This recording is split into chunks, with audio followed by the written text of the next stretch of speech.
Wellman TV. Ricardo Willis. Kabanata 551 ang napakalaking mukha. Nakita ni Kevin ang mga pamamaraan ni Van Arrow at naramdaman niyang naglalaro siya ng apoy. Kung hindi dahil sa kanya ang compass, na nagbigay sa kanya ng kaunting halaga kay Van Arrow, siya ay namatay ng walang libingan. Ni hindi niya kayang panatilihing buo ang kanyang kaluluwa, pati na ang pag-asa na muling magkatawang tao. Damn it, masyadong walang awa ang lalaking ito.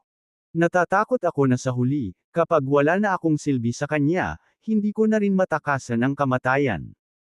Mas mabuti pang mahuli ka ni Ricardo kaysa mahulog sa kamay niya. Kailangan kong gumawa ng paraan para harapin ang lalaking ito.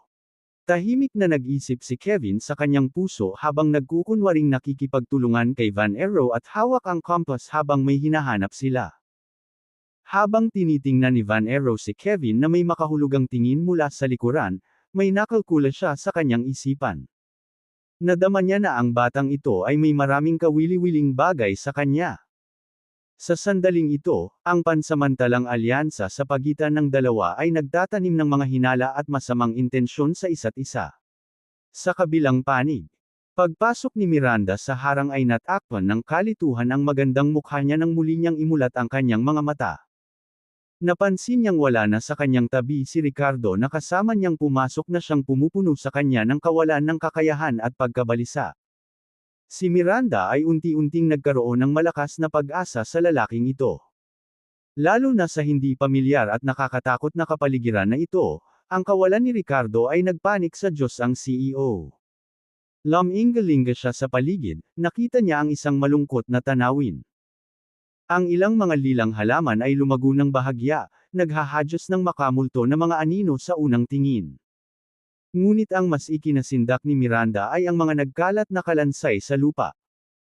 Nang makita ni Miranda ang mga kalansay na ito, naramdaman ni Miranda ang kanyang anit na nanginginig, at isang pakiramdam ng takot ang sumugod sa kanyang ulo. Basag! Basag! Basag! Gayunpaman, ang sumunod ay mas malala pa. Sa sandaling ito, ang mga kalansay sa lupa ay biglang tumayo ng isa-isa. Ang kanilang mga skeletal joints ay naglalabas ng isang rehas na tunog habang sila ay gumagalaw.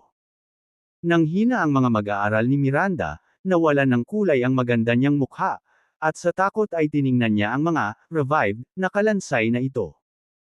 Ang mga butas ng kanilang mga mata ay kumikislap na may asul na apoy, na nakatitig sa buhay na nanghihimasok. Ikaw ba? Tao o multo?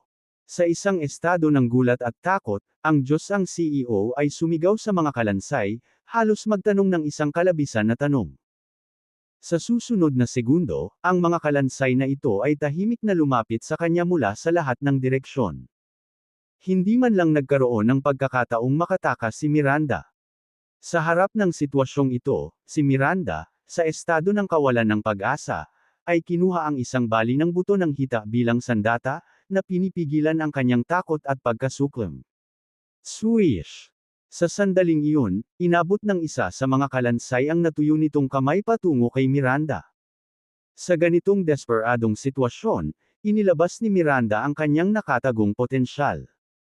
Mahigpit niyang naiwasan ang atake ng kalansay at mabangis na ibinaba ang buto ng hita sa kanyang kamay, tinutukan ang leeg nito. Bang! Sa mahinang tunog, si Miranda, na nasa kalagitnaan na ng Dark Force, ay binasag ang leeg ng kalansay sa pamamagitan ng isang malakas na hampas. Agad na naputol ang leeg ng kalansay, at nagkalat ang mga buto nito sa lupa. Ang dalawang kumpol ng makamulto na apoy sa mga butas ng mata nito ay tila naglaho sa hangin. Nang makitang ibinaba niya ang isa, halimaw, pagtitiwala ni Miranda. Pumailanglang. Tila ang mga ito. Ang mga skeleton ay hindi masyadong mabigat, halos katumbas ng unang yugto ng Transmutation Force sa pinakamahusay.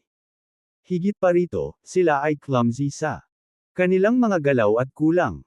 Tunay na mga diskarte, na ginagawang mas madaling harapin ang mga ito.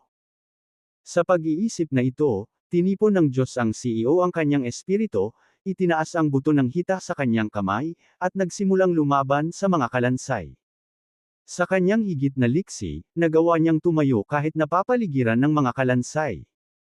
Gayunpaman, habang nagpapatuloy ang labanan, si Miranda ay nagsimulang magtamo ng mga pinsala sa sarili. Boom! Mamatay! Ah! Makalipas ang hindi malamang tagal ng panahon, ginawa ni Miranda ang lahat ng kanyang lakas at binasag ang ulo ng huling natitirang balangkas. Sa malutong na tunog, walang awa na dinurog ng buto ng hita na ibinuhos ng kanyang panloob na enerhiya ang tila bulok na bungo. Matapos gumuho ang huling kalansay, sa wakas ay nakahinga ng maluwag si Miranda. Dahil sa pagod, napaupo siya sa lupa, humihingal. Si Miranda, ang diyosa na CEO, ay mukhang magulo. Ang kanyang likod ngayon ay may 3 nakakagulat na sugat, na may laman at balat na nakausli palabas. May gasgas din sa skeletal handbones ang kanyang maselang mukha. Natabunan siya ng maraming sugat sa buong katawan. Ito ang unang totoong labanan na naranasan niya mula nang magsanay kasama si Ricardo. Ricardo, bastos ka. Bulalas niya. Nasaan ka? Nakaupo sa lupa, nagsalita si Miranda sa sarili na may bahid ng hinaing at hinanakit sa boses. Basag! Basag! Basag! Nang maisip ni Miranda na tapos na ang labanan at hindi pa lubusang nakakarelax ang kanyang mga ugat, isang kakaibang tunog ang muling umalangaw-ngaw. Kaagad pagkatapos, ang paningin Taxnet. Dudurugin ng buo ang kanyang hape na lumitaw sa kanyang mga mata. Ang mga kalansay na dati niyang binuwag ay naayos na ngayon. Sa huli, nakabuo sila ng isang hindi kapani-paniwalang malaking balangkas na naglalabas ng napakalakas na aura na nanag kay Miranda. Ang kumikislap na asol na apoy sa mga butas ng mata nito ay tumitig sa kanya ng may nakakatakot na intensidad. Biglang tumayo si Miranda, nagngangalit ang kanyang mga ngipin habang nakaharap sa dambuhalang kalansay na ito. Pinuno ng kawalan ng pag-asa ang kanyang magagandang mata, ngunit nagsiwalat din sila ng isang matatag na determinasyon. Naniniwala siya na sa pagkakataong ito ay tapos na siya, ngunit kahit mamatay siya, kailangan niyang lumaban at magtiis. Hindi siya pwedeng umupo na lang at maghintay sa kamatayan. Paano kung dumating si Ricardo sa oras? Halika na. Nakalunok si Miranda ng isang recovery pill at isang maliit na healing pill na ibinigay sa kanya ni Ricardo. Siya ay nagpakawala ng isang determinadong sigaw upang palakasin ang kanyang sariling moral. Pumalakpak! Pumalakpak! Pumalakpak! Ang susunod na sandali, ang higanteng kalansay. Gumalaw ang hari sa malamayan na mga hakbang. Naniningil patungo sa buhay na tao sa harap nito. Bagamat nito, matigas ang mga paggalaw, napakabilis nito. Ang napakalaking katawan na binubuo ng hindi mabilang na mga puting buto ay nagdulot ng nakasusuklam na presyon kay Miranda. Ngunit sa kritikal na sandaling ito, isang biglaang pagbabago ang naganap. Magwala ka. Isang napakalaking negatibong enerhiya ang namuo, na sinamahan ng isang marangal at nakakatakot na sigaw. Sa isang iglap, ang higanteng Skeleton King, na nagmamadaling patungo kay Miranda, ay nagkawatak-watek sa sigaw na ito. Ang napakalaking katawan nito ay gumuho sa nagkalat na mga buto muli, bumagsak sa lupa. Nagkalat at lumipad ang asol na multo na apoy, mabilis na umatras na parang umiiwas sa isang bagay na nakakatakot. Nanginginig ang maselang katawan ni Miranda, at sa itsura ng pagtataka at pag-aalinlangan, lumingon siya sa likuran niya. Sa sandaling iyon, naramdaman niyang nanginginig ang kanyang kaluluwa, tumindig ang kanyang mga balahibo, at halos takot na siyang mahimatay. Isang napakalaking mukha ang biglang lumitaw sa bakanteng espasyo sa likuran niya, na lumilipad sa pagitan ng substansya at ilusyon, bahagyang baluktot. Kabanata 552 Hindi nakakapinsala sa tao at hayop. Pagtingin sa higanteng mukha sa kanyang harapan, halos matakot si Miranda sa kanyang talino. Salamat sa pagsunod kay Ricardo sa loob ng ilang panahon ngayon, naunawaan niya ang maraming hindi kapani-paniwalang mga bagay sa mundong ito.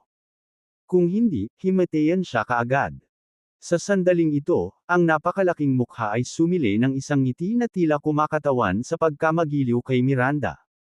Pero kahit anong tingin mo, nakakatakot pa rin. Babae, huwag kang matakot. I mean you no harm. Ngayon lang kita niligtas, sabi ng higanteng mukha. Sa sumunod na segundo, ang malaking mukha ay naging isang humanoid phantom at nakipag-usap kay Miranda sa pamamagitan ng telepathy. Sino ka? Tao ka ba o multo? Tanong ni Miranda, puno ng hinala, umuurong ng ilang hakbang, na may suot na maingat na ekspresyon sa kanyang mukha. Sa iyong mga salita, dapat akong ituring na isang multo. Maaari mong sabihin na ako ang Panginoon ng lugar na ito, ngunit kung tungkol sa kung sino ako partikular, nakalimutan ko na. Ito ay masyadong mahaba. Ako ay nakulong dito sa malayo. Masyadong mahaba. Ang mukha ng humanoid figure ay may haplos ng panaghoy. Gayunpaman, ang tao sa kabuuan ay tila mapayapa. Tiningnan ni Miranda ang figure, bahagyang lumuwag ang kanyang ekspresyon. Anuman, ang multo na ito sa kanyang harapan ay tila madaling lapitan, na walang katulad na pagmamalupit gaya ng ibang mapaghiganti na mga espiritu. Ikaw ang master ng lugar na ito. Ano ang lugar na ito? Bakit mo ako niligtas? Medyo kinalma ni Miranda ang kanyang isip ngunit nanatiling maingat sa humanoid figure. Ang lugar na ito ay tinatawag na Nest of Malevolence, na puno ng maraming gumagala na espiritu at enerhiya ng kaluluwa. Ako ang pinakamakapangyarihang nilalang ng kaluluwa dito. Matatawag mo akong Panginoon ng masasamang espiritu. Iniligtas kita dahil gusto kong makipagtulungan sa iyo. Ako tutulungan kitang mabuhay dito, at bilang kapalit. Tutulungan mo akong umalis sa maldita na lugar na ito, paano? Ang figure ay nagpakita ng bakas ng pag-asa, nakangiting inosenteng tinanong nito si Miranda. Nang marinig ito, kumislap ang magagandang mata ni Miranda habang nagmumuni-muni sa kanyang puso. Sa susunod na sandali, kasunod ng mga salita ng figure, nagtanong siya, tulungan kang umalis sa masumpa na lugar na ito. Paano ko magagawa iyon? At paano mo ako tutulungang mabuhay dito? Simple lang. Huwag mong pigilan ang iyong kamalayan, hayaan mong ipasok ko ang iyong kaluluwa at pansamantalang sumanib dito. Sa pamamagitan nito, masisiguro ko ang iyong kaligtasan sa lugar na ito. Paano na? Ngumiti si Lord of Evil Spirits. Nang marinig ito, hindi napigilan ni Miranda na mapa-atras ng ilang hakbang, bakas sa mukha niya ang takot. Let you merge with my soul. Di ba parang possession yun? Magiging sarili ko pa rin ba pagkatapos? Tama. Babae, maaaring hindi mo ito alam, ngunit nagtataglay ka ng isang napakabihirang intermediary soul physique na minsan lang lumilitaw sa isang milenyo. Masyadong makapangyarihan ang kaluluwa ko, at hindi kakayanin ng mga katawan ng ordinaryong individual. Kung papasok ako sa katawan ng ibang tao, direktang babagsak ang pisikal na anyo nila. Pero ikaw, kaya mo. Ang enerhiya ng kaluluwa ay naging ganap na lakas sa iyong pisikal na katawan, kaya pagkatapos ng pansamantalang paghiram ng iyong katawan, ang aking lakas ay hindi maiisip, na ginagarantiyahan ang iyong kaligtasan dito. Gayunpaman, makatitiyak ka, kahit na sumanib ako sa iyong kaluluwa, mapapanatili mo pa rin ang iyong sariling kamalayan. Ang katawan na ito ay pansamantalang magkakaroon ng dalawang kamalayan. Kung naramdaman mong may mali at ang iyong kamalayan ay lumalaban o tumatanggi, ang aking kaluluwa ay mapipilitang iwanan ang iyong katawan sa huli, nasa iyong mga kamay pa rin ang pagsasarili. Ang Panginoon ng masasamang espiritu ay nagsalita na may pahiwatig ng pagsusumamo. Ang boses ng humanoid figure ay may tapat na tono, at ang mga mata nito sa ilusyonaryong anyo ay tila puno ng tunay na katapatan. Nang marinig ang mga salitang ito, naging komplikado ang ekspresyon ni Miranda. Siya ba talaga ang bihirang intermediary soul physique? Ang iba ay hindi makayanan ang kanyang kaluluwa, at ang kanilang mga katawan ay babagsak. Pero kaya niya? Totoo ba ito? Medyo hindi mapagkakatiwalaan si Miranda. Paano kung niloloko siya ng figure, at tuluyang bumagsak ang katawan niya? Bagamat ang mga salita ng figure ay tila taos puso at mukhang hindi nakakapinsala, hindi niya ito madaling pagkatiwalaan. May kasabihan, speaking in ghostly riddles. At itong figure na ito sa harap niya ay isang ang multo, at saka, parang king level na multo ito. Hinahayaan itong pumasok sa kanyang kaluluwa. Ang pag-iisip lamang tungkol dito ay medyo mapanganib. Kung hindi ako pumayag, anong gagawin mo? Nagngangalit si Miranda at nagtanong, nag-ipon ng lakas ng loob. Nang marinig ito, ang Panginoon ng kasamaan. Bumantong hininga si Spirits at umiling. Ako, alam mong hindi ka madaling maniwala sa akin. Hindi kita pipilitin kung hindi ka pumayag, kahit may kakayahan ako. Sasamahan at paprotektahan kita ng palihim hanggang sa maramdaman mo ang sinseridad ko. Pagkatapos magsalita, ang kanyang anyo ay agad na nawala, naging isang hindi nakikita at hindi nakikitang presensya. Natigilan sandali si Miranda at nagtatakang tumingin sa paligid. Siya ay tumanggi, ngunit ang kabilang partido ay wala nang sinabi pa. Ganoon ba talaga kadaling makipag-ayos? Hindi kaya ito ay isang friendly ghost? Sa pag-aalinlangan na namumuo sa kanyang isipan, si Miranda ay tumayo sandali, inaalagaan ang kanyang mga sugat, bago maingat na umalis sa lambak.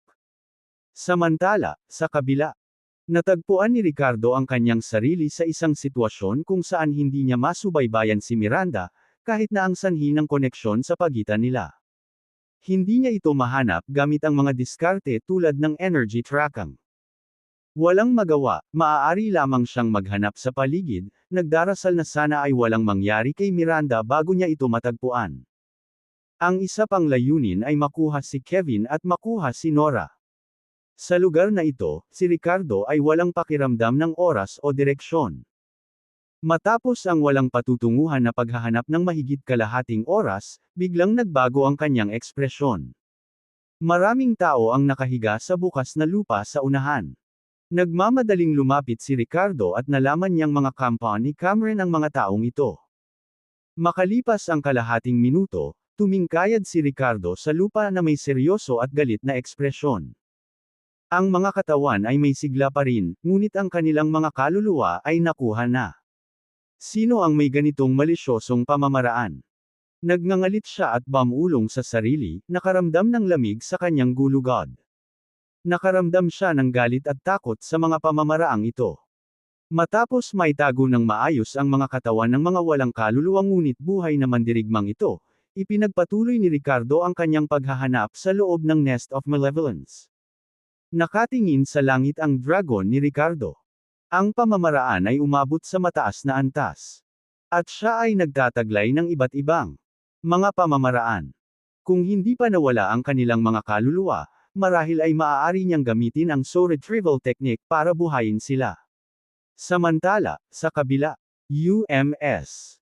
Hinawakan ni Kevin ang Living People Compass at, kasama si Van Aero, ay hindi inaasahang nakarating sa paanan ng isang bundok.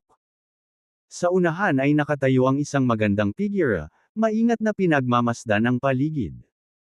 Sa likod ng figurang iyon, ang isa pang tao ay nakaupo na naka-crossleg, tila sumasailalim sa isang pambihirang tagumpay. Si Phoebe at Cameron iyon.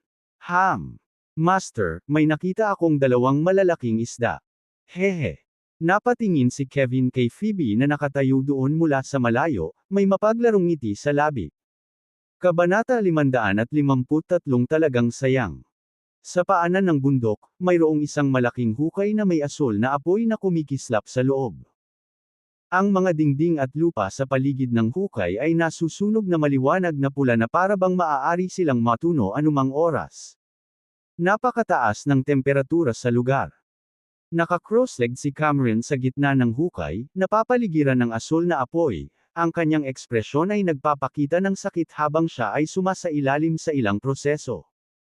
Katulad ni Ricardo sa ilalim ng Thunder Tribulation noon, ang buong katawan ni Cameron ay naging itim na parang uling at tila anumang oras ay maaaring maging abo. Nagbabantay si Phoebe sa labas ng hukay. Bilang isang taong may katangian ng yelo, lubhang hindi komportable para sa kanya na tumayo dito ngunit tiniis pa rin ng magandang dalagang ito ang kanyang kakulangan sa ginhawa upang protektahan si Cameron. Gayunpaman, sa sandaling ito napansin niya ang dalawang figure na naglalakad patungo sa kanila at biglang nagbago ang kanyang mukha. Ang kanyang magagandang mata ay maingat na tumingin kay Kevin at Van Aero. Kevin, ikaw ba yan? Ang liit ng mundo. Kahit dito, ang dali nating makasagasa sa isa't isa. Kung ayaw mong mamatay, magwala ka. Inilabas ni Phoebe ang kanyang Frost Soul Divine Sword at itinutok ito kay Kevin at sa kanyang kasama, nagsasalita sa malamig at mabagsik na tono. Sa labas ng Enigma Ruins, nakipagsagupaan na si Ricardo sa kalabang partido. Ang panukalang iniharap ni Cameron, na magtulungan at tuklasin ang mga guho ng magkasama, ay tiyak na imposible. Ang kabilang panig ay isang kaaway, hindi isang kaibigan. Kaya naman nang makita ni Phoebe si Kevin, hindi na siya nagpapigil pa. Pagkarinig nito ay sumili ang ngisi sa mukha ni Kevin. Well, what a coincidence, beautiful. Bakit ako aalis? Wala ka bang balak na makipagtulungan sa akin at tuklasin ang site na ito ng magkasama? Nanlamig ang mukha ni Phoebe, bakas sa kanyang ekspresyon ng pagiging seryoso at pag-iingat habang nakatitig kay Kevin at Van Arrow. Mapapamahalaan ang pakikitungo kay Kevin.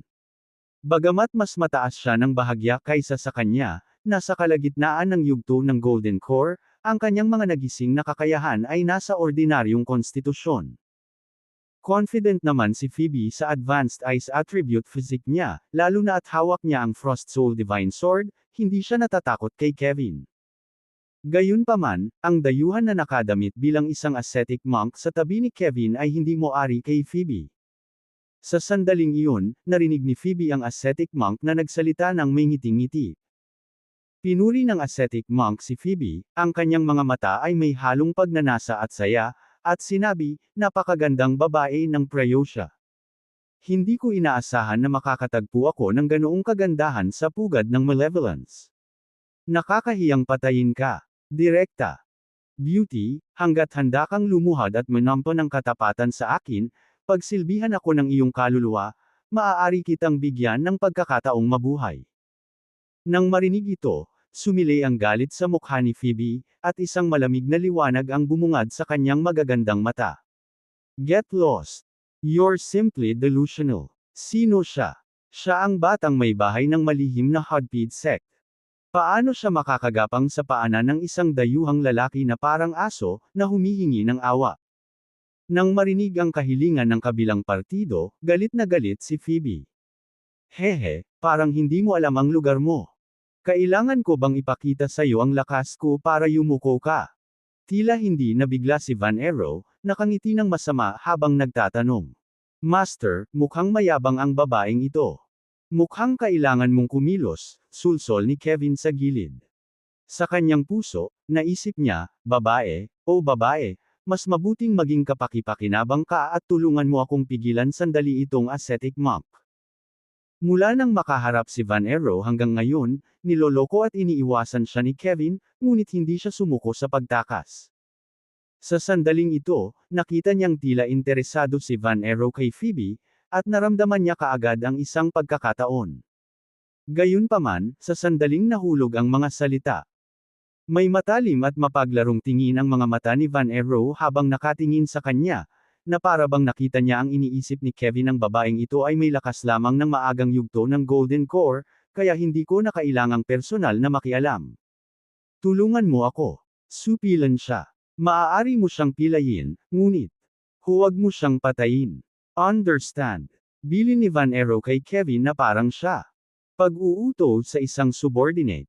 Nang marinig ito, biglang nagbago ang ekspresyon ni Kevin. Matapang siyang tao, kailan pa siya naging amos sa ganito?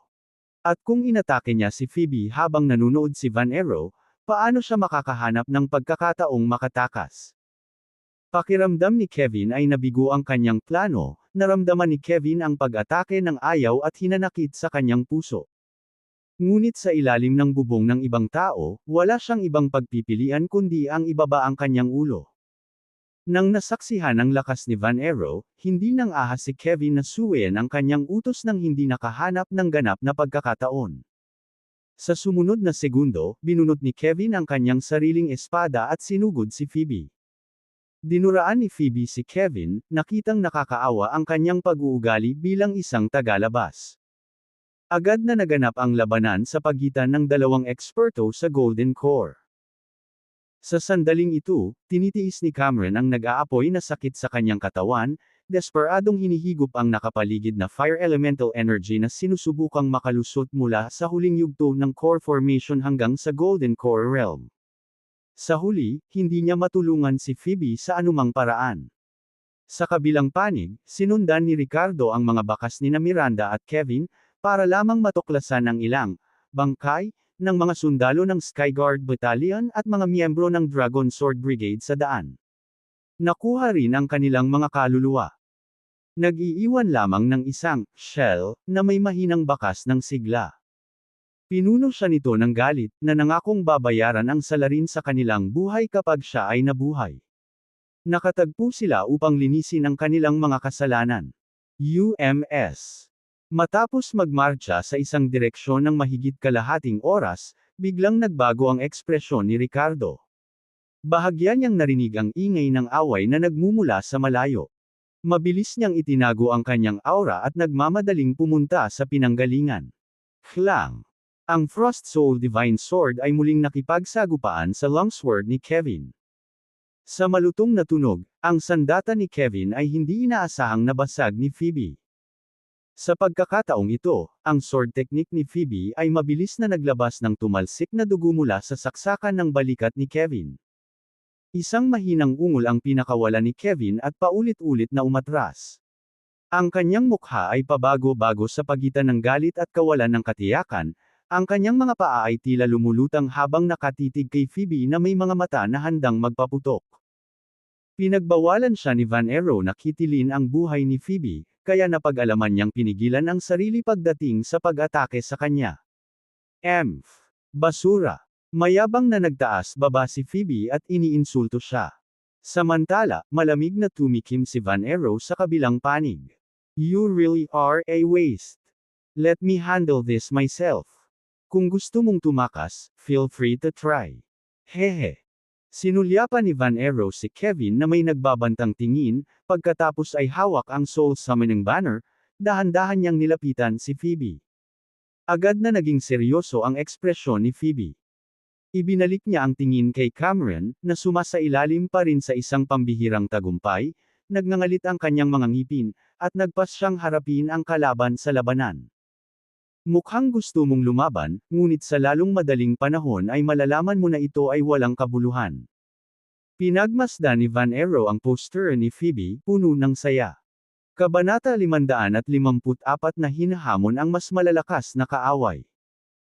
Alam ni Phoebe na walang kabuluhan ang pakikipag-usap, kaya dumiretso siya patungo kay Van Arrow nang walang pag-aalinlangan, gamit ang kanyang ultimate move. Nakaramdam siya ng walang kapantay na pressure na nagmumula sa ascetic monk na ito at hindi siya nang ahas na magpigil. Isang layer ng Silverlight ang bumungad sa kanya habang ang Frost Soul Divine Sword ay kumikinang ng maliwanag at tumusok patungo kay Van Arrow. Saan man dumaan ang espada, tila nagyelo ang hangin. Ngayong nakalusot na si Phoebe sa mga unang yugto ng Golden Core at nagising ang kanyang yelong pangangatawan, ang kapangyarihan ng espadang ito ay mas siksik at nakakatakot kaysa noong ginamit niya ito laban kay Ricardo sa God Medicine Valley. Ito ay hindi bababa sa 10 beses na mas malakas.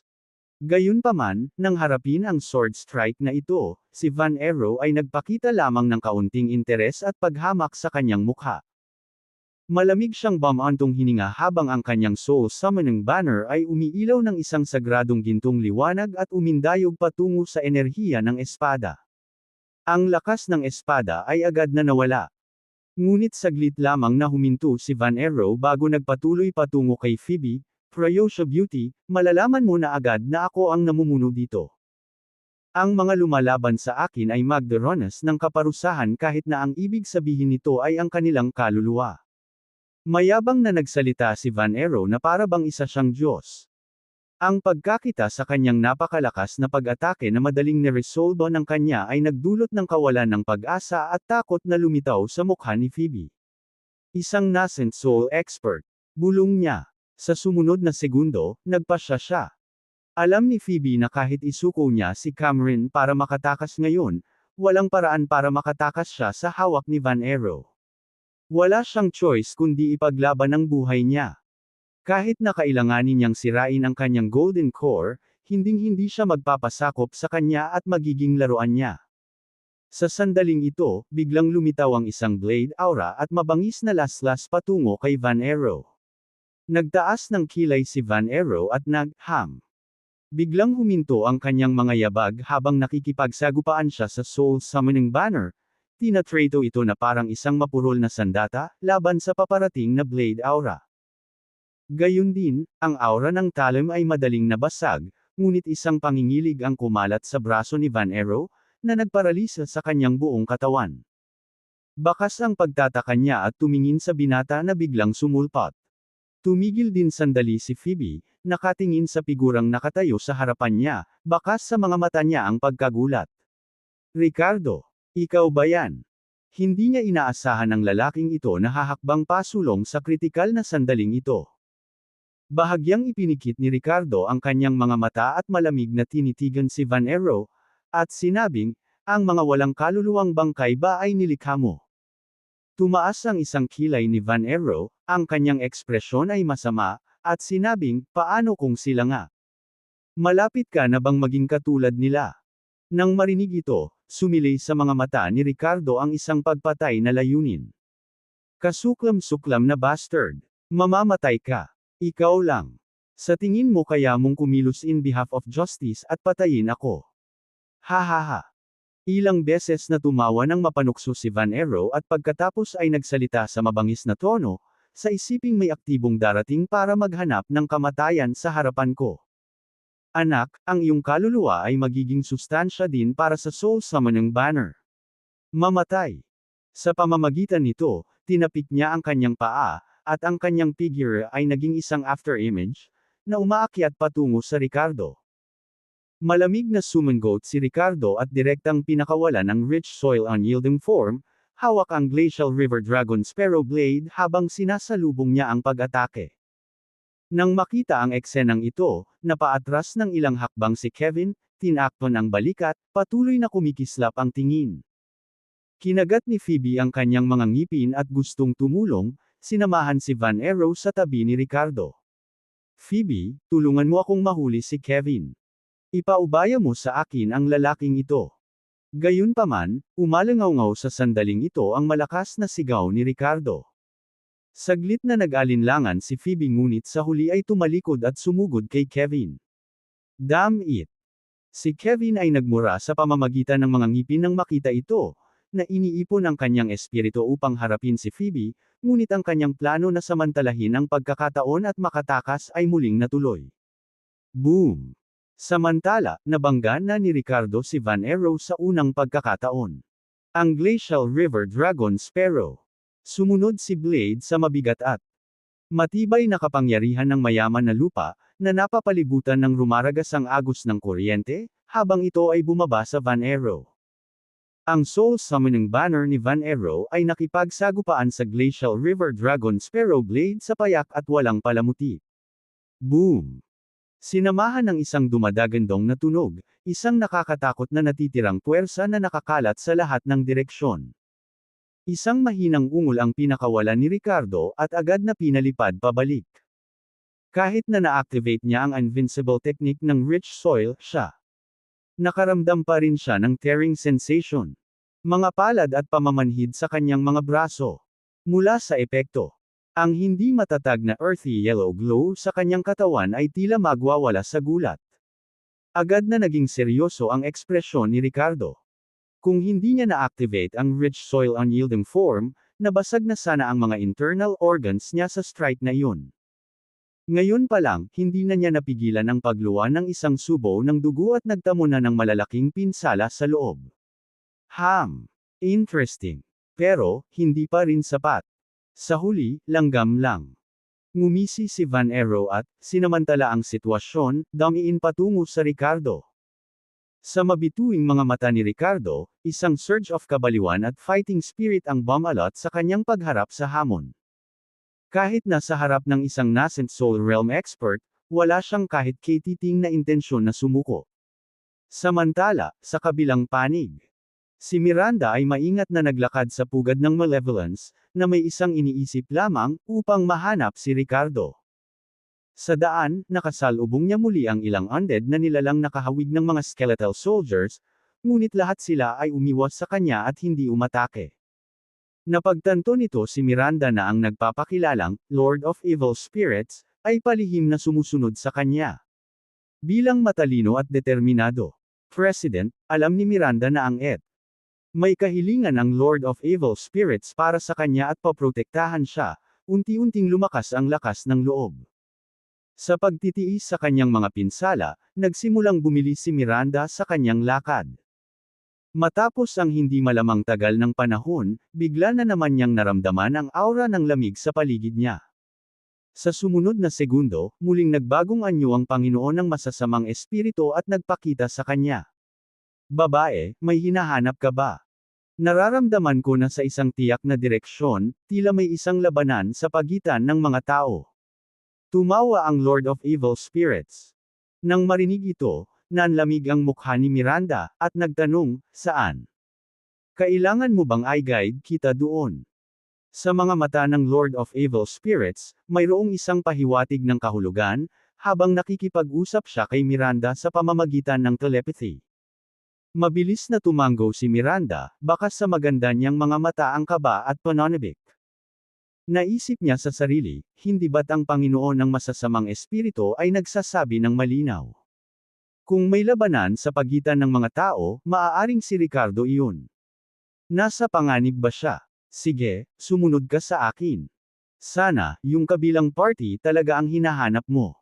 Ang Lord of Evil Spirits ay tumango at malayang lumipad sa isang tiyak na direksyon. Nang makita ito, mabilis na sumunod si Miranda. Kabanata 555 Thunderbolt Hooks Earth Fire. Boom! Pagkatapos ng isa pang sagupaan, malakas na bumagsak ang katawan ni Ricardo sa lupa, na tumalsik ng isang bibig ng dugo.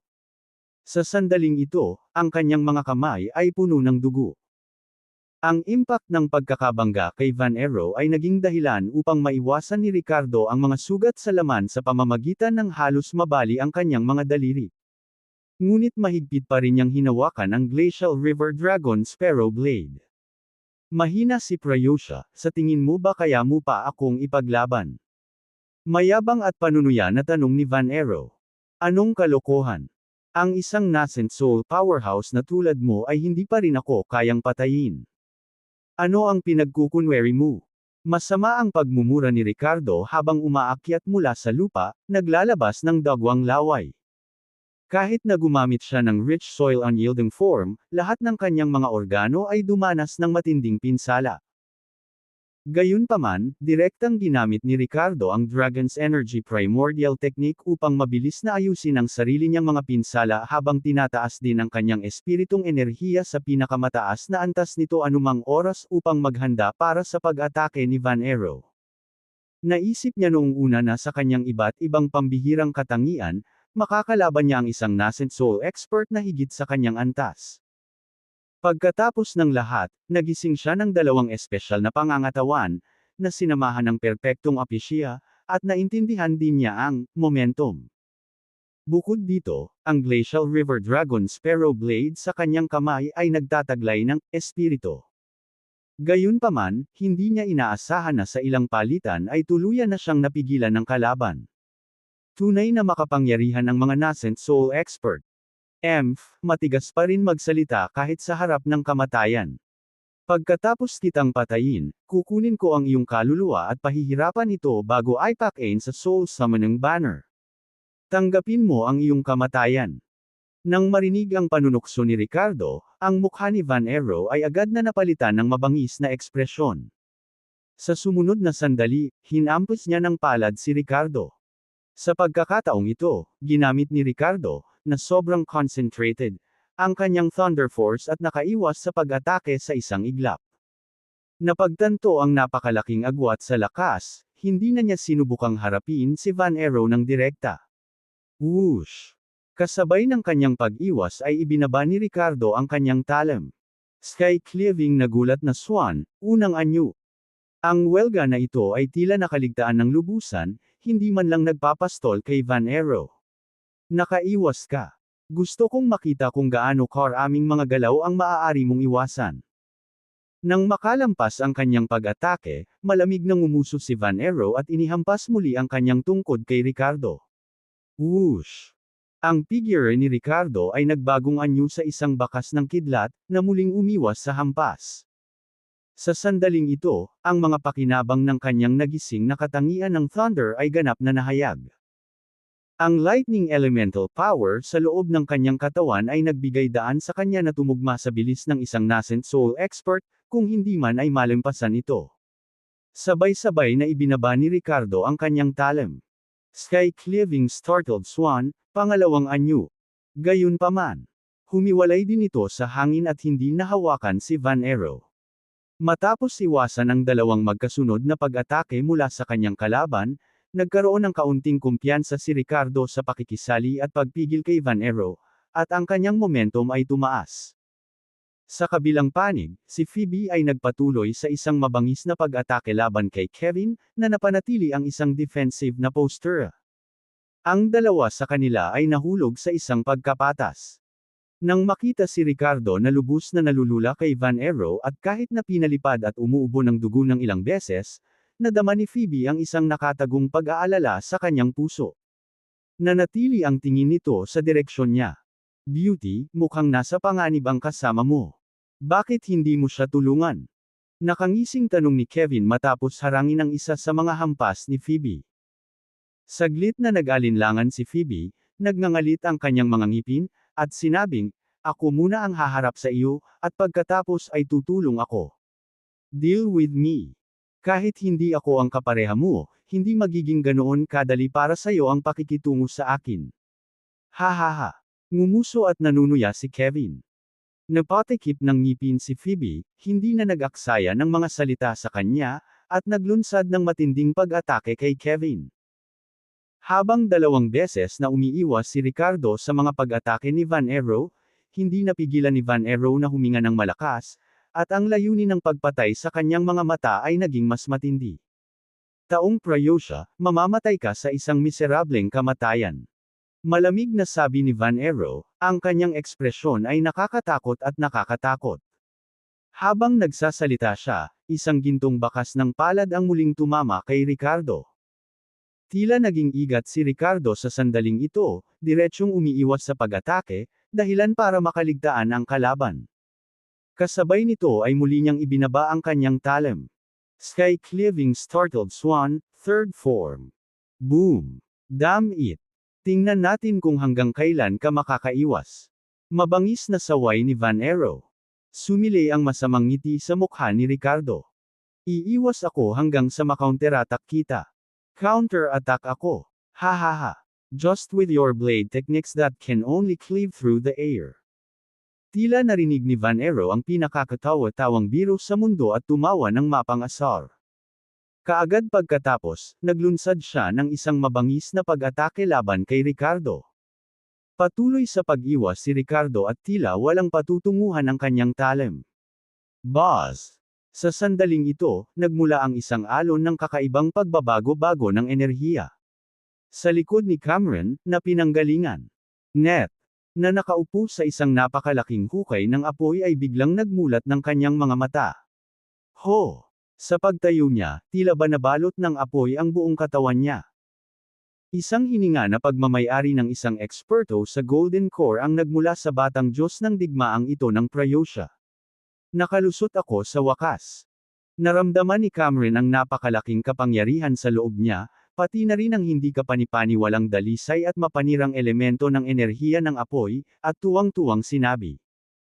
Ang katawan na nagising niya ay walang iba kundi ang tunay na apoy na katawan. Isang advanced na pangangatawan ng katangian ng apoy. Ricardo, Phoebe, salamat. Tiningnan ni Cameron sina Ricardo at Phoebe, na nakikibahagi sa isang matinding labanan, na may malalim na ekspresyon sa kanyang mukha.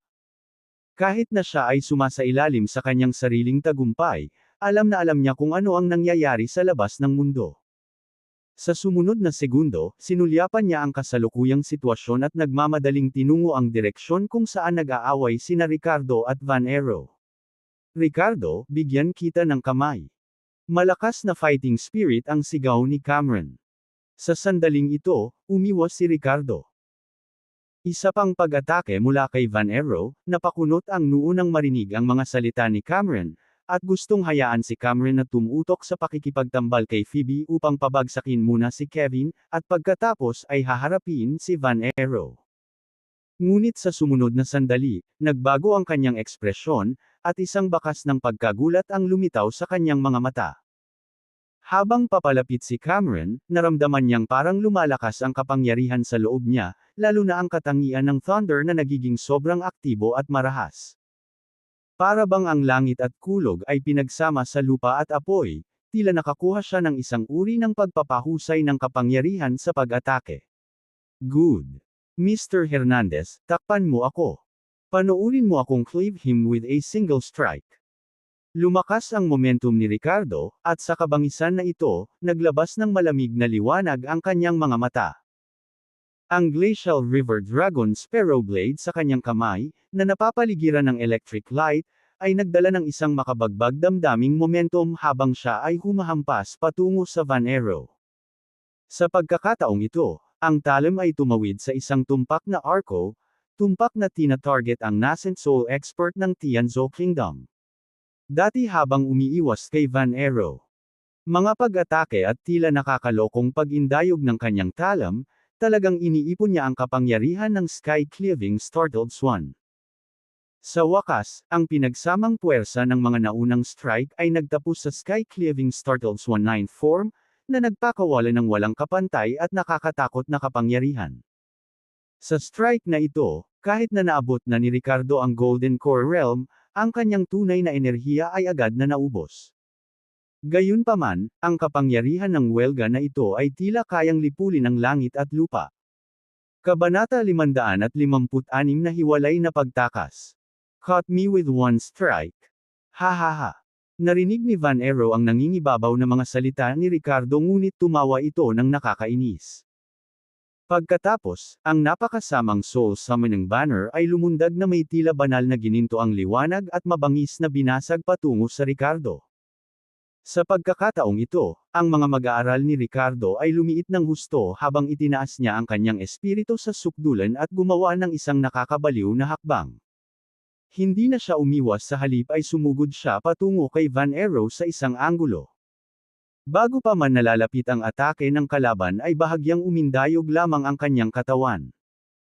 Kasabay nito, ang Glacial River Dragon Sparrow Blade ay kuminang ng husto habang ang Sky-Cleaving Startled Swan 9th form ay bumagsak ng husto.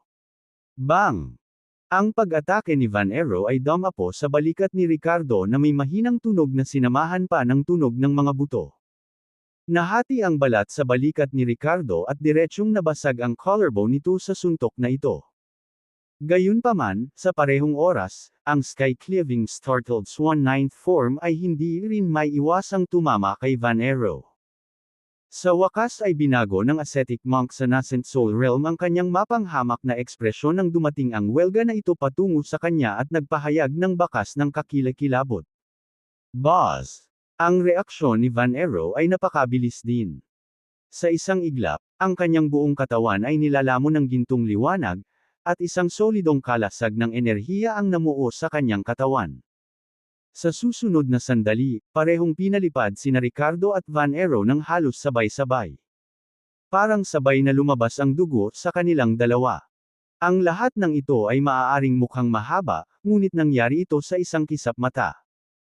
Sa sandaling ito, si Cameron ay hindi pa nagkakaroon ng pagkakataong kumilos, at si Phoebe, na nakikipaglaban kay Kevin, ay tumigil din pagkatapos maramdaman ang hindi kapani-paniwalang malakas na banggaan at lumingon upang tumingin.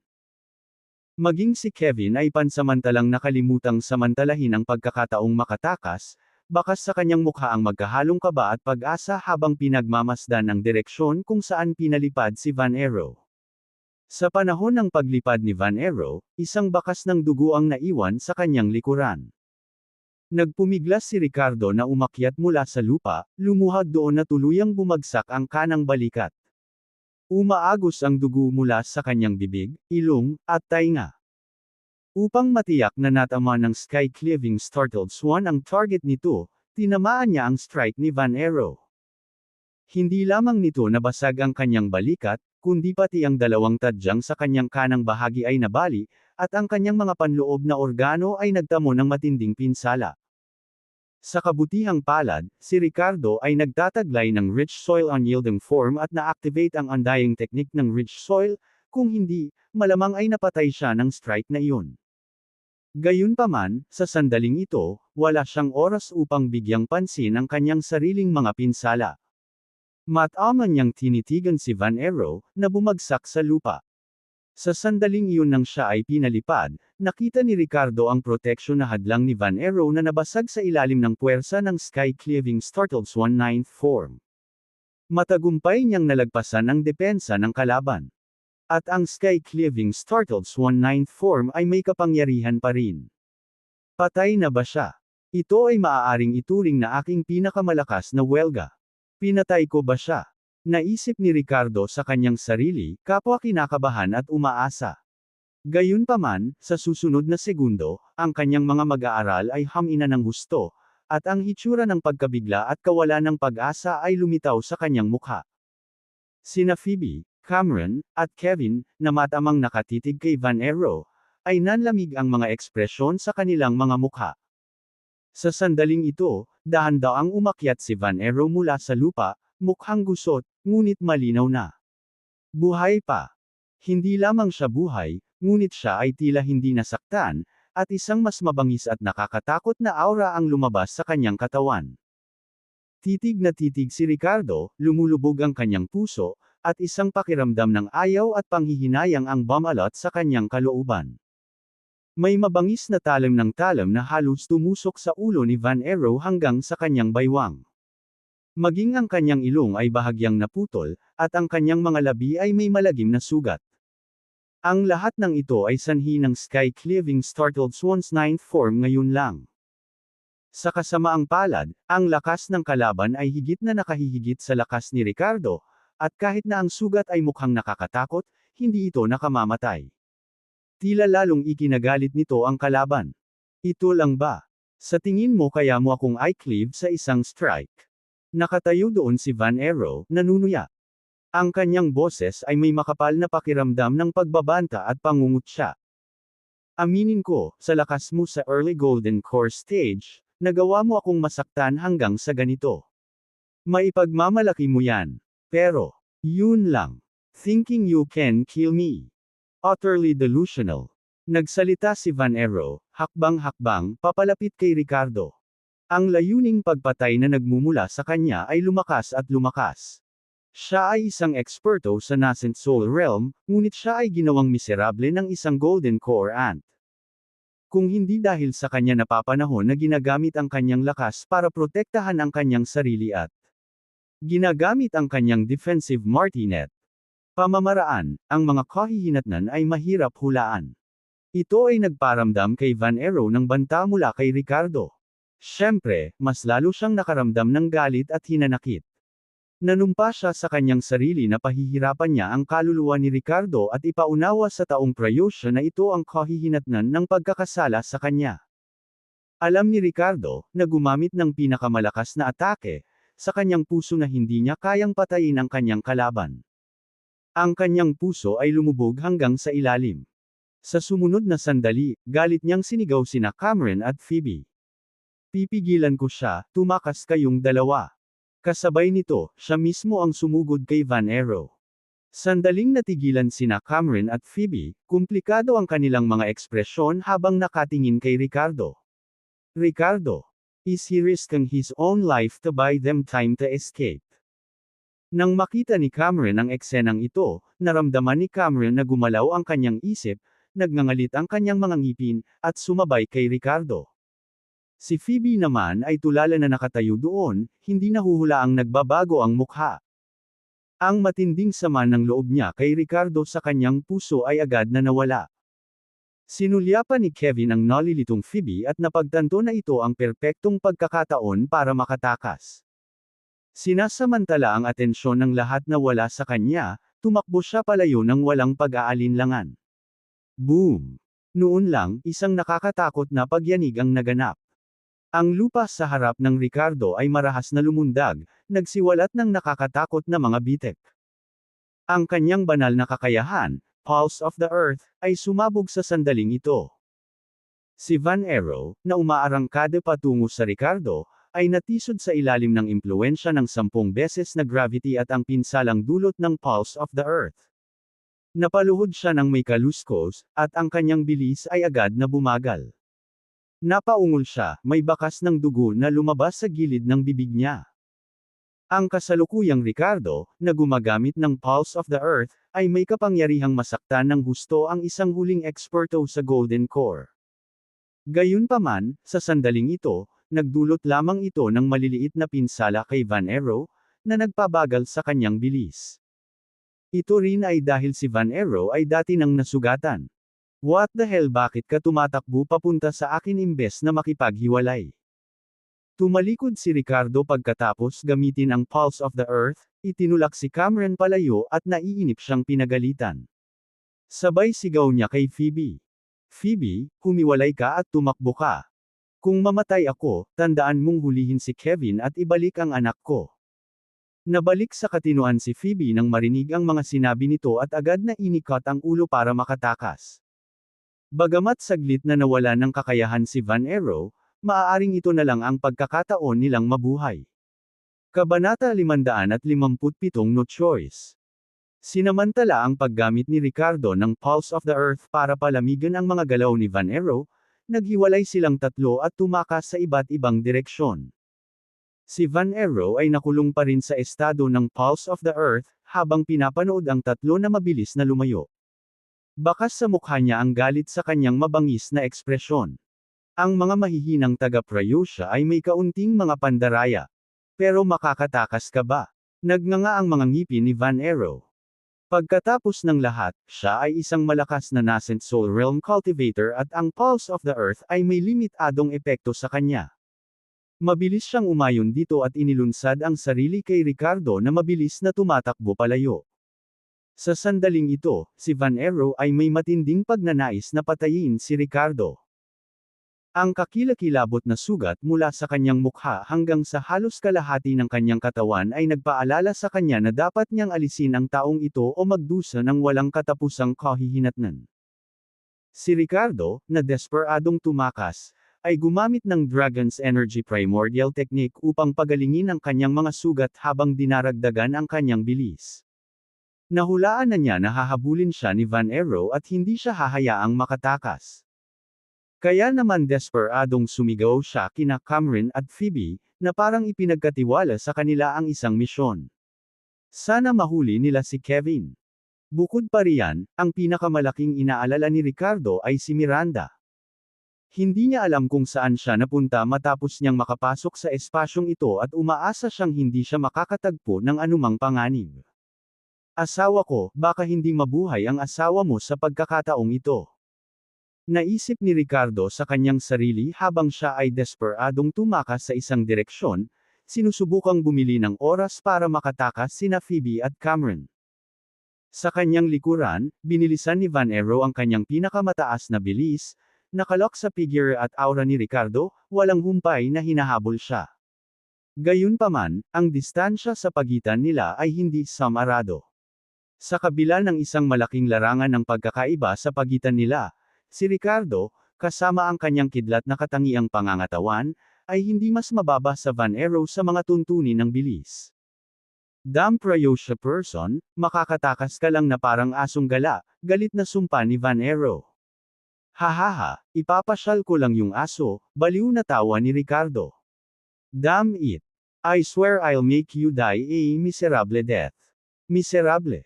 Hindi ka na muling magkakatawang tao, ang iyong kaluluwa ay magpakailanman ang aking laruan upang pahirapan. Galit at marahas na sigaw ni Van Arrow. Bagamat ang lakas ni Van Arrow ay lubos na nalampasan ang kay Ricardo, siya ay natalo sa kanilang mga nakaraang laban. Hindi lamang siya nabigo na patayin si Ricardo matapos makipaglaban sa kalahating araw, ngunit halos nahati na rin siya sa kanya. Ngayon, hindi na siya nakahabol pagkatapos ng mahabang pagtugis. Maaaring isipin ng isang tao kung gaano ang pagkabigo at galit na nadama ni Van Arrow. Mamatay. Habang nagsasalita siya, ang gintong liwanag ay sumisikat sa kanang kamay ni Van Arrow, at nagpadala siya ng hampas ng palad patungo kay Ricardo mula sa malayo. Isang palm print ang bumaril, nakatutok sa likod ni Ricardo. Naramdaman ang pag-atake na nagmumula sa likuran, nagbago ang ekspresyon ng mukha ni Ricardo. Kinagat niya ang kanyang mga ngipin, pinakilos ang kanyang tunay na enerhiya upang protektahan ang kanyang katawan, at pinanatili ang walang hanggang banal na kakayahan ng rich soil, na naghahanda na labanan ang welga na ito. Talagang maiiwasan niya ang pag-ataking ito, ngunit kung gagawin niya, tiyak na maaabutan siya ni Van Arrow, at pagkatapos ay halos imposibleng makatakas. Boom! Sa sumunod na sandali, isang muffled sound ang narinig habang ang palm print ay malakas na tumama sa likod ni Ricardo. Puff! Agad na tumalsik si Ricardo ng isang subo ng dugo. Gayunpaman, sinamantala niya ang pagkakataong ito na humiram ng puwersa at biglang tumalon ng 12-12 metro, na pinalawak ang distansya sa pagitan niya at ni Van Arrow, na nalampasan ang saklaw ng pangmatagalang pag-atake ng huli. Sa sumunod na segundo, tinitiis ang matinding sakit na parabang nabasag ang kanyang mga laman loob, nagpatuloy si Ricardo sa pagtakbo ng buong bilis ng hindi bumabagal. Sa sandaling ito, sa isang burol na natatakpan ng mga lilang halaman, dumating si Miranda dito sa ilalim ng patnubay ng Panginoon ng masasamang espiritu. Tumingin siya sa isang tiyak na direksyon at kitang-kita niya ang dalawang figure, isang humahabol at ang isa ay tumatakas. Ricardo. Nang makita ni Miranda kung sino ang tumatakas sa unahan, sumikip ang kanyang magandang mukha, at napasigaw siya sa gulat. Yan ba yung taong hinahanap mo? Mukhang nasa panganib, hinahabol. Ang hugis tao na nilalang na nabuo ng Panginoon ng masasamang espiritu ay nagsalita ng mahinahon. Alam ko. Napakagatlabi si Miranda. Kahit na ang isang hanggal ay nakikita na si Ricardo ay nasa isang buhay o kamatayang sitwasyon. Sino ang humabol sa kanya? Hindi ba dapat walang kalaban-laban si Ricardo sa kanya? Sa ilang sandali, si Miranda ay napuno ng pag-aalala at pagkabalisa, at kahit na medyo nalilito. Miranda, gusto mo ba siyang tulungan? Ngayon ang magandang panahon para isaalang-alang ang bagay na binanggit ko sa iyo noon. Direktang umalangaw-ngaw sa isipan ni Miranda ang boses ng Lord of Evil Spirits sa pamamagitan ng telepathy. Nang marinig ang mga salitang ito, nagbago ang ekspresyon ni Miranda. Ilang beses, tinitigan niya ng matiim. Papalapit ng papalapit sa kanya si Ricardo. Isang labanan.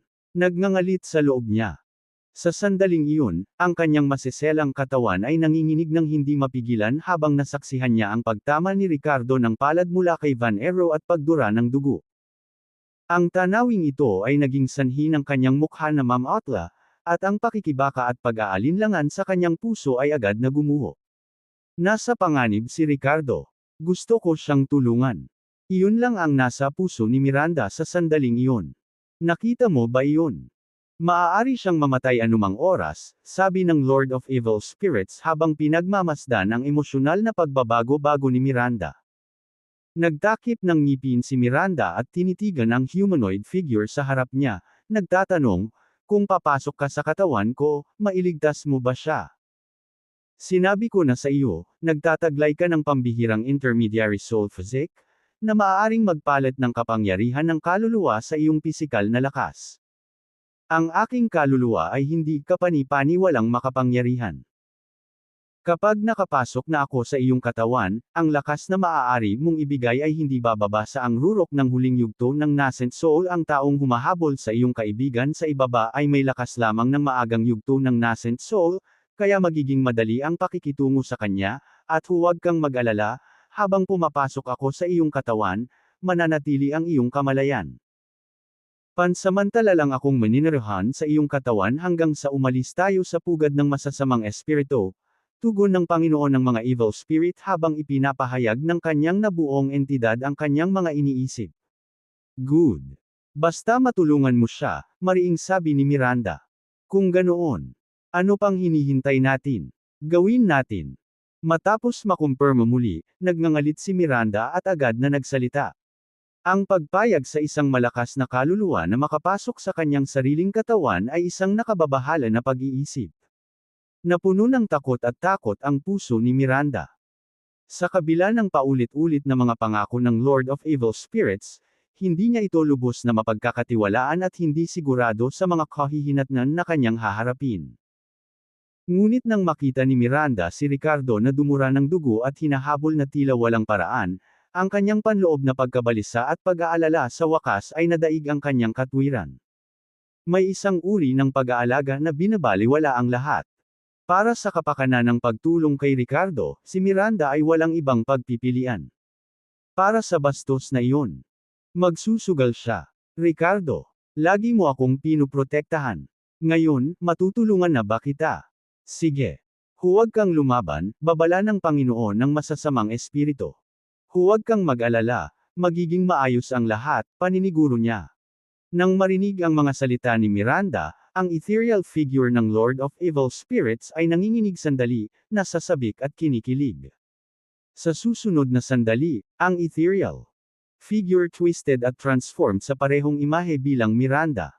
Hindi ito lalaki o babae, at nakalimutan pa nito ang sarili nitong pagkakakilanlan. Swavels. Net. Makalipas ang ilang segundo, lumutang ang ethereal figure sa katawan ni Miranda, na parang sumasanib sa kanya. Kabanata 558 kumilos si Miranda. Tumakbo. Sa sandaling ito, nadismaya si Van Arrow nang makita niyang tumama ang palad niya kay Ricardo ngunit sa halip na isara ang distansya sa pagitan nila, mas itinulak siya nito palayo. Sinubukan niyang bilasan at abutin si Ricardo habang bitbit ang soul summoning banner sa kanyang likuran. Habang ang dalawang kamay ay bumubuo ng mga selyo at umaawit ng mga salita sa kanyang bibig. Samantala, itinulak ni Ricardo ang kanyang sarili sa kabila ng kanyang mga pinsala at patuloy na pinabilis ang kanyang bilis. Biglang nagbago ang mukha niya. Pumunta ka. Matapos makabuo ng handsail si Van Arrow, malakas niyang tinulak si Ricardo. Ang isang karakter na Sanskrit ay tila mabagal ngunit talagang nag-flash sa katawan ni Ricardo kaagad. Buzz!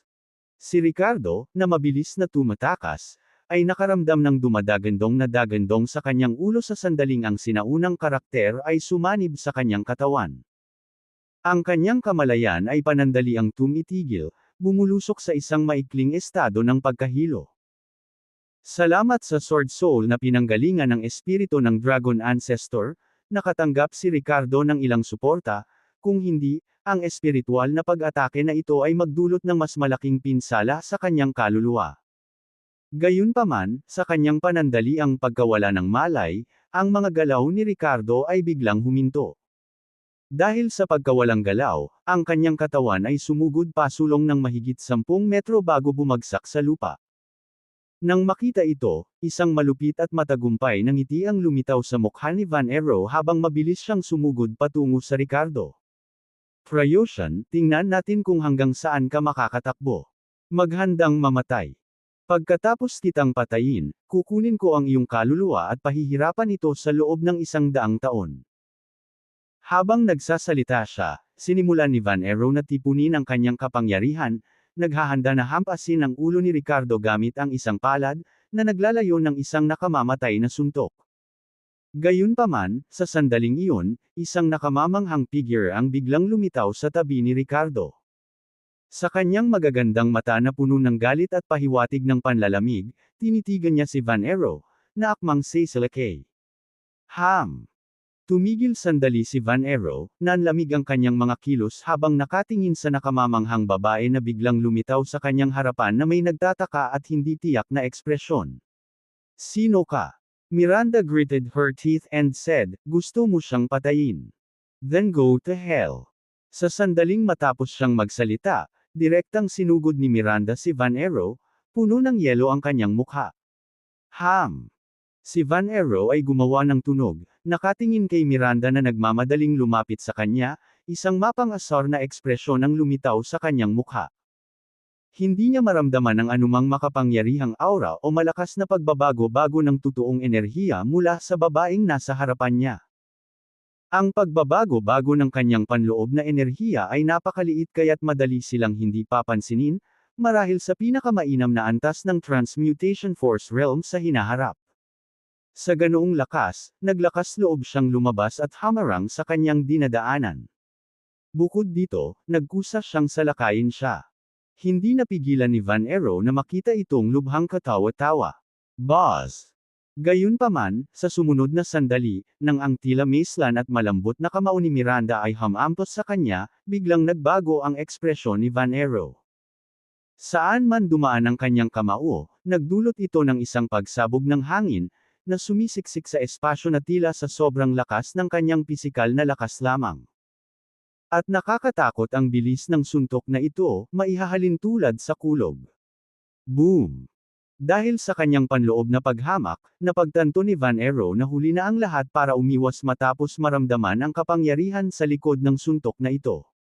Matigas na damapo ang kamao ni Miranda sa kanyang dibdib. Agad na pinalipad si Van Arrow, at sa paglapag, bumulwak ang dugo sa kanyang bibig. Maging ang ilang fragment ng kanyang internal organs ay nahalo sa dugo. Talagang nasugatan siya ng husto sa suntok ni Miranda. Dati, sa kabila ng mga nakakatakot na sugat na dulot ng sky-cleaving startled swan form ni Ricardo, malayo pa sila sa pagiging kasing matindi ng mga panloob na pinsalang dulot ng suntok na ito. Hinawakan ni Van Arrow ang kanyang dibdib, nagpupumilit na bumangon, ang kanyang mga mata ay puno ng matinding pagkagulat at gulat habang nakatingin kay Miranda. Ito, puro physical strength. Sino ba itong magandang babaeng nasa harapan niya? Bagamat walang maliwanag na pagbabago-bago ng totoong enerhiya sa katawan dito, sapat na ang taglay niya. Pisikal na lakas para maghatid ng mapangwasak na suntok sa isang suntok. Isa. N. Samantala, si Ricardo, na saglit na nawala ng malay sa ilalim ng impluwensya ng True Eye technique ni Van Arrow, ay nanimbalik ang kanyang pakiramdam. Honey. Nang imulat niya ang kanyang mga mata, napatingin si Ricardo sa figure na lumitaw sa kanyang harapan na may gulat na ekspresyon sa kanyang mukha. Nang makita siya sa likod, nakilala ni Ricardo na si Miranda iyon. Nang makita siyang hindi inaasahang lumitaw dito, nagulat si Ricardo at agad na tumalon, rushing. Net. Tumayo sa pagitan nina Miranda at Van Arrow, na humaharang sa kanyang dinadaanan. Miranda, anong ginagawa mo dito? Tumakbo. Dali. Bakas sa boses ni Ricardo ang pagkamadalian at pagkataranta habang apurahang sinisigawan niya si Miranda. Dati, kapag kaharap si Van Arrow, nakatuon lang siya sa pagtakas para sa kanyang buhay, ngunit ngayon ay handa na siyang harapin ito ng direkta. Huwag mo akong alalahanin. Napakalakas ko ngayon. Nasugatan ka. Ipaubaya mo sa akin ang taong ito. Nang makita ang reaksyon ni Ricardo, may bakas ng emosyon ang bumungad sa magagandang mata ni Miranda habang kinakausap ito ng may masalimuot na tono. Sa susunod na sandali, hinawakan niya ang braso ni Ricardo, hinayla siya sa likod niya, at pagkatapos ay isang hakbang, muli siyang sumugod patungo kay Van Arrow. Napatulala si Ricardo, nakatingin kay Miranda sa harap niya na may hindi makapaniwalang ekspresyon. Ang ekspresyon na iyon ay para siyang nakakita ng multo. Sa lakas niya, mula pa lang sa hatik ni Miranda, para siyang maliit na sisiw na hinihila sa likod niya. Pakiramdam ni Ricardo ay wala siyang puwang upang labanan. What the? Kailan naging malakas si Miranda? Sa muling pagtingin, si Ricardo ay namangha nang makita si Van Arrow na bumubuga ng dugo mula sa kanyang bibig at ilong, na parang gumuho ang kanyang dibdib. Maliwanag, may nasaktan siya. Sino kaya ang gumawa nito? Kahit na matapos niyang gamitin ang lahat ng kanyang trump card at ipagsapalaran ang kanyang buhay para mailabas ang sky-cleaving startled swan form, nagawa lang niyang magdulot ng superficial injuries kay Van Arrow. Sino ang makapagpapaubo ng dugo kay Van Arrow? Pwede bang? Ang mga mag-aaral ni Ricardo ay nagkontrata ang kanyang pag-iisip. Kaagad pagkatapos, tumingin siya sa magandang figure na nagmamadaling patungo kay Van Arrow, ilang beses na tumitibok ang kanyang puso. Bastos ka. Sino ka? Si Van Arrow, na nakaharap sa umaataking si Miranda, ay galit na sumigaw at buong lakas na inihampas ang kanyang soul summoning banner sa kanya. Boom! Sa sumunod na sandali, nabangga ng palad ni Miranda ang soul summoning banner. Muling napaatras ang figure ni Van Arrow, tumalsik ang dugo mula sa kanyang mga palad. Kahit na ang soul summoning banner ay halos madulas mula sa kanyang pagkakahawak, na sinampal palayo. Nang makita ang eksenang ito, nanlaki ang mga mata ni Ricardo, ang kanyang Adam's apple ay kusang gumagalaw pataas at pababa. Ito. Kailan pa naging mabangis ang kanyang asawa? Si Miranda ba talaga ang nagpaubo ng dugo ni Van Ero? Ilang beses na umikot ang mukha ni Ricardo, ngunit kasabay nito, nakahinga rin siya ng maluwag na tuluyang nilabas ang kanyang pag-aalala. Tila nakakuha si Miranda ng magandang pagkakataon sa loob ng Enigma Ruins. Kabanata 559. Hindi ka panipaniwala. Sa pagkakataong ito, si Van Ero, na palaging walang talo sa espasyo ng Nest of Malevolence, ay nakaramdam ng takot at gulat sa unang pagkakataon. Masyadong malakas. Masyadong makapangyarihan itong babaeng Prayusha na nasa harapan niya. Sa mga tuntunin ng ganap na lakas, napakalakas niya kaya nakaramdam siya ng kawalan ng pag-asa. Habang pinagmamasdan niya si Miranda na patuloy na umaatake ng walang anumang balak na pakawalan siya, nabaluktot ang ekspresyon ni Van Ero at may bakas ng mali siya ang lumitaw sa kanyang mga mata. Gusto mo akong patayin? Hindi ganoon kadali. Tikman ang lasa ng demonyong lumalamon. Go! Umungol si Van Ero habang winuwagayway ang kanyang soul summoning banner. Isang baluktot na multo ang lumabas mula sa loob nito at sumugod patungo kay Miranda na may hubad na mga ngipin at mga kuko. Dati, ilang sundalo mula sa Skyguard Battalion at Dragon Sword Brigade ang naging biktima ng mga kamay ni Van Ero, at ang kanilang mga kaluluwa ay kinuha sa Soul Summoning Banner.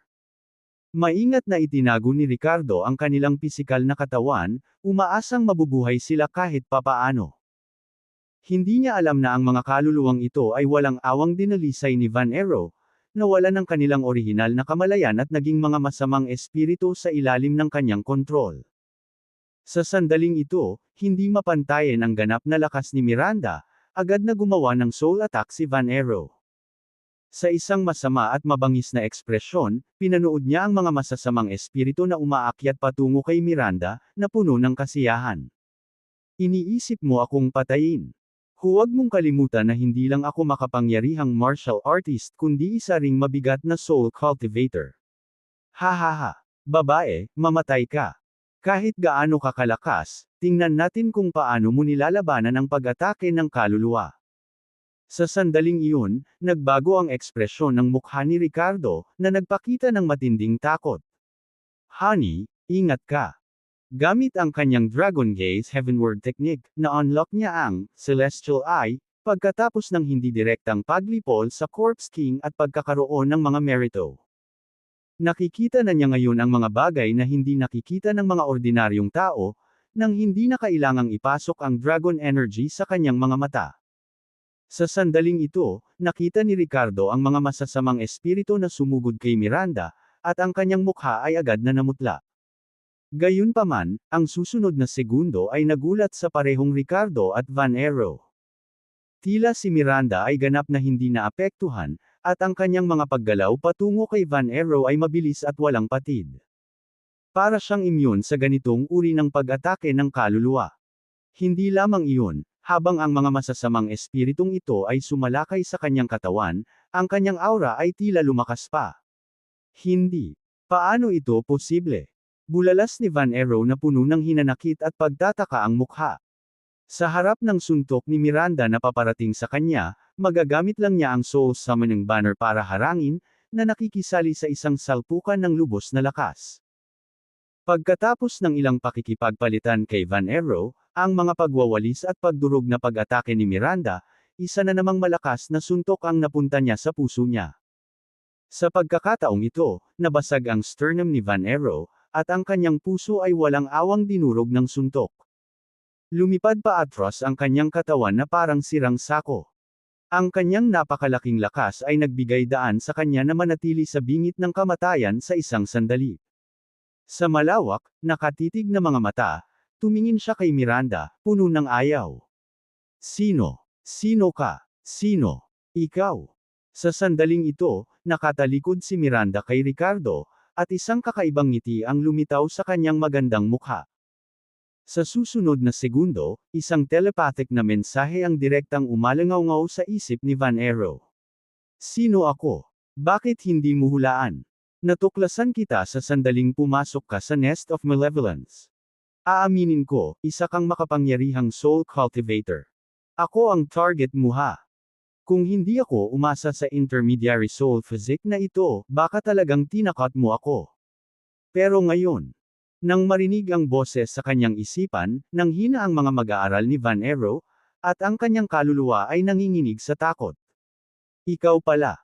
Sa sumunod na segundo, ang kaluluwa ni Van Aero ay agad na humiwalay sa kanyang pisikal na katawan, sinusubukang tumakas sa malayo. Gayunpaman, pinalawak ni Miranda ang kanyang 5 daliri at gumawa ng isang grabong motion patungo sa kaluluwa. Hindi. Kasabay ng nanginginig at masayang sigaw ng kaluluwa ni Van Aero, hindi inaasahang nabawi ito ni Miranda. Sa sumunod na sandali, ibinuka ni Miranda ang kanyang bibig at, na parang humihigop ng ilang uri ng pagkain, nilamon ang kaluluwa ni Van Aero. Nasaksihan ng eksenang ito, si Ricardo ay nakatayo doon na tulala, na nagpapakita ng matinding pagkagulat sa kanyang mukha. Ano? Anong nangyayari dito? Nilamon ng buo ni Miranda ang kaluluwa ni Van Aero.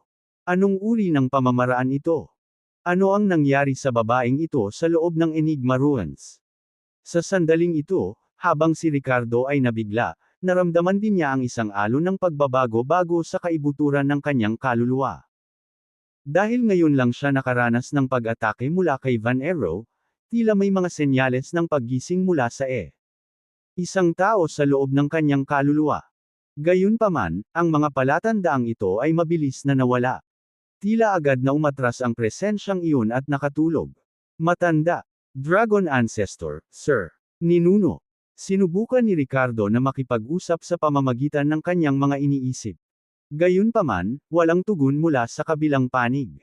Ricardo, ayos lang. Ako na ang bahala. Sa kanya, isang malamig at kaaya-ayang boses ang narinig sa sandaling ito. Naglakad si Miranda patungo sa Ricardo na may dalang GN. Ne. Ngiti sa kanyang mukha, baka sa kanya ang pagmamalaki at pagiging showmanship. Magagandang mata. Para siyang nagyayabang sa harap ni Ricardo. Napatingin si Ricardo kay Miranda sa kanyang harapan, at hindi napigilan ng kanyang heartstrings na gumalaw.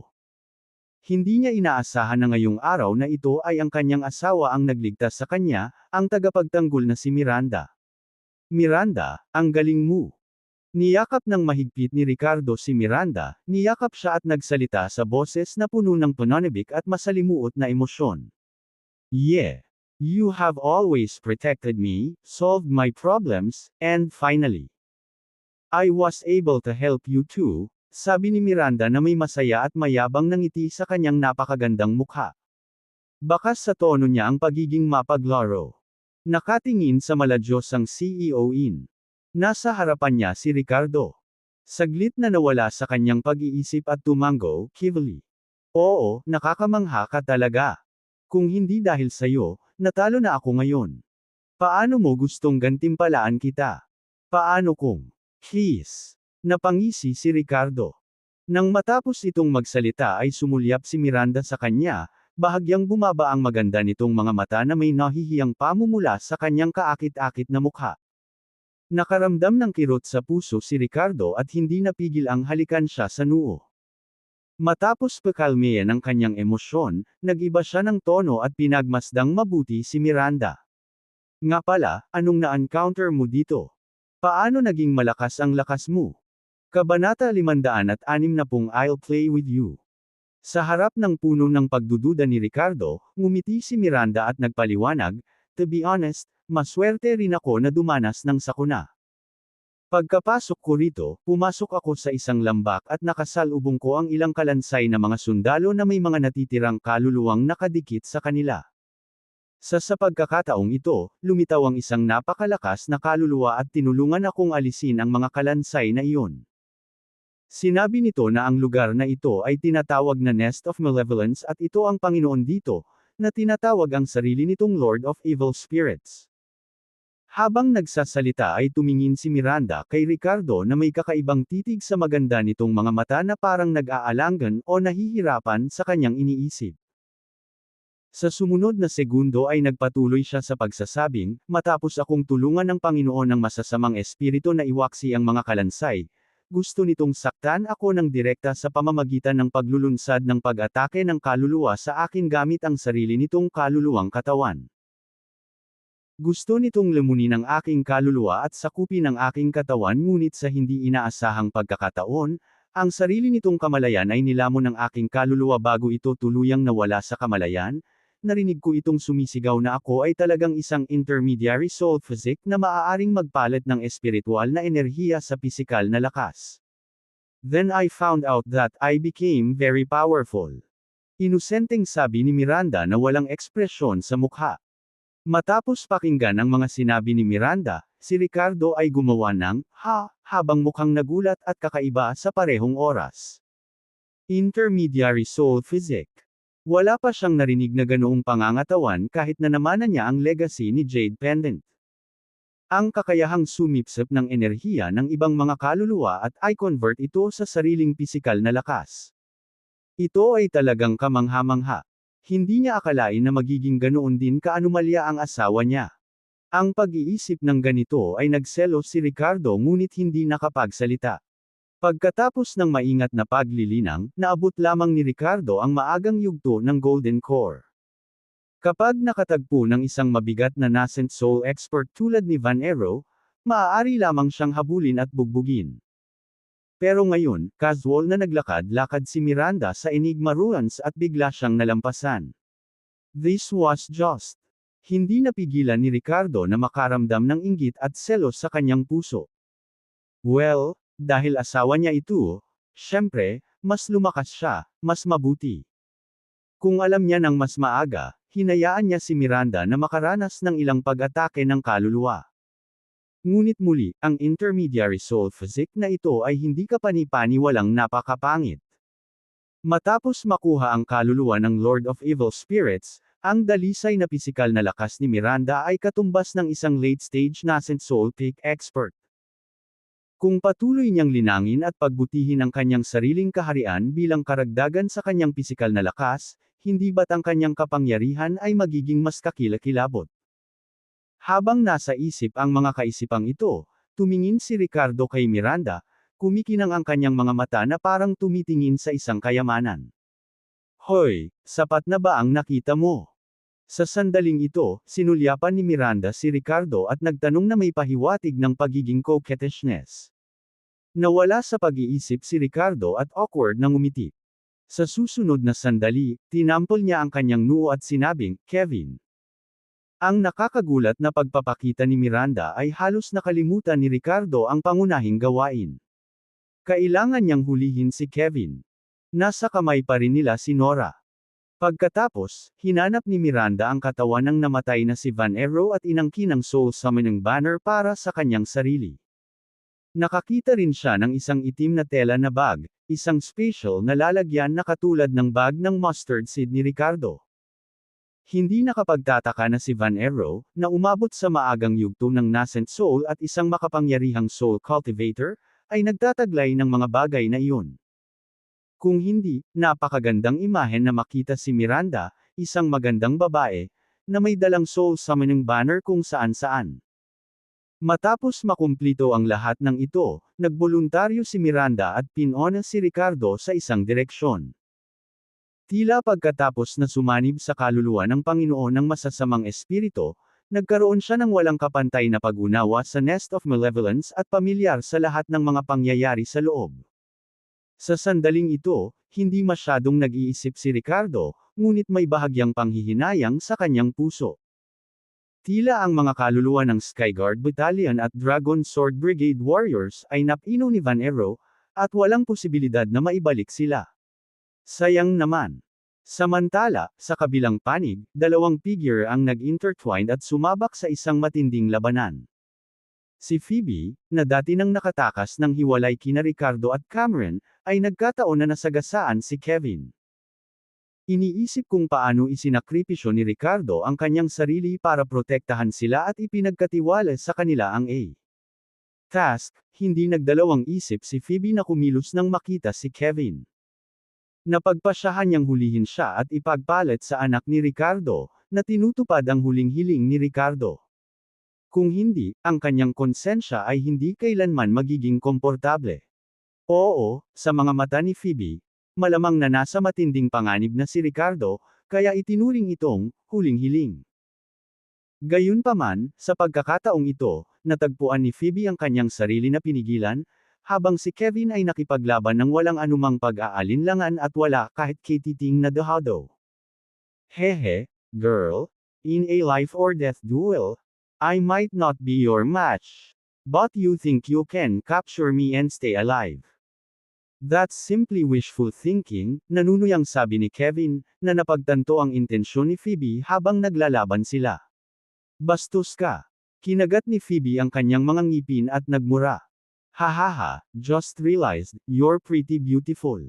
It's quite amusing to play with a beauty like you. Girl, come on, let's fight for another 300 rounds, Kevin smirked, taunting her lightly. Sinasamantala ang katotohanan na si Phoebe ay hindi nang ahas na patayin siya at ang kanilang mga lakas ay medyo pantay-pantay, kumilos siya ng walang anumang pag-aalinlangan. Nang marinig ito, namula ang mukha ni Phoebe sa galit. Gayunpaman, sa sandaling iyon, isang malamig at nakalulugod na boses ang biglang tumunog. Samahan ba kita? Swish! Sa sandaling bumagsak ang mga salita, naghiwalay sina Kevin at Phoebe matapos ang palitan ng suntok, parehong nakatingin sa direksyon ng boses. Nakatayo doon sina Miranda at Ricardo, malamig na nakatingin kay Kevin. Nang makita si Ricardo, nanlaki ang mga mata ni Phoebe sa gulat at hindi makapaniwala. Itong lalaking ito, buhay ba talaga siya? Sa sumunod na segundo, mabilis siyang lumingalinga sa paligid, nakahinga ng maluwag na hindi niya nakita si Van Aero. Anong nangyayari? Nagawa ba ni Ricardo na iwaksi si Van Aero? Samantala, ang ekspresyon ni Kevin nagbago agad, at tumalikod siya para makatakas. Gayunpaman, pagkaraan ng 2 hakbang lamang, nakaramdam siya ng pagkalabo sa harap ng kanyang mga mata. Isang walang katulad na kaakit-akit na figure ang biglang lumitaw sa kanyang harapan, nakatingin sa kanya ng mapanuksong tingin, na parang nanunood ng biktima. Gusto mong maglaro di ba? Bakit tumakbo? Malamig na napangiti si Miranda. You little bitch, humihingi ka ng kamatayan. Naging mabangis ang ekspresyon ni Kevin. Kailangang sabihin na kay Miranda. Ang lakas ay hindi ka pani-pani walang mapanlinlang. Kevin didn't sense any strong aura from her at hindi man lang siya sineryoso. Sa galit na sigaw, hahampasin na sana niya ng palad si Miranda, balak niyang direktang patumbahin ang babaeng nakaharang sa kanyang dinadaanan. Ngunit sa sumunod na iglap ay bumangga ang palad niya sa kamay ni Miranda. Para lang masaksihan ang tila mesla na kamay na walang kahirap-hirap na pamitik sa palso ni Kevin.